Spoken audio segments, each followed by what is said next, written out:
বা একটা কমিটেড রিলেশনশিপের মাধ্যমে তাকে শুধুমাত্র সময় দেয় না, তাকে সম্মান দেয় এবং তাকে সামাজিক স্বীকৃতি দেয় এবং তার অর্থনৈতিক দায়িত্ব নেয়।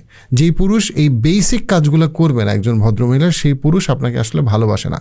সে শুধুই আপনার সাথে একটা র্যান্ডম ফ্লিং করতেছে, তার যখন ভাল লাগতেছে কথা বলতেছে, তার একটু ওই মাঝে মাঝে একটু উল্টাপাল্টা চ্যাটিং করতে বা কখনো কখনো একটু সম্পর্ক করতে ভাল লাগে। বাট আসলে যে কোনো মূল্যে আপনাকে দূরে থাকতে হবে। ওই পুরুষের জন্য আপনার হাত কাটা, পা কাটা, মাথা ফাটায় ফেলা, রাস্তায় দাঁড়ায় থাকা, রাস্তায় শুয়ে থাকা, বৃষ্টিতে ভিজা কোনো মানে হয় না। কেন? জীবনে কখনো কখনো সময় খুব কঠিন, আপনার আসলেই খুব কষ্ট হবে। কারণ এই ধরনের প্রেমের সম্পর্কগুলা আসলেই একটা নেশার মতো।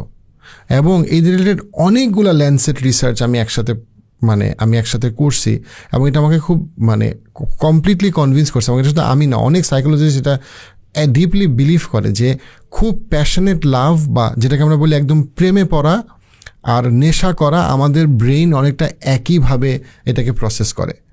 সো একটা লেটসে মানুষ যে হেরোইন নেয় অথবা কোনো একটা ড্রাগের সাথে আসে, সে যখন ড্রাগটা ছাড়তে যায়, সে যেমন ড্রাগের উপরে ডিপেন্ডেন্ট হয়ে, যেমন ড্রাগটা ছাড়তে গেলে তার শরীরে এবং মনে প্রচণ্ড রকম চাপ পড়ে, কষ্ট হয়, একইভাবে আপনার প্রেমের গল্পটা যত নোংরা হোক, ওইটা থেকে যখন আপনি ছেড়ে আসতে যাবেন আপনার প্রচণ্ড কষ্ট হবে।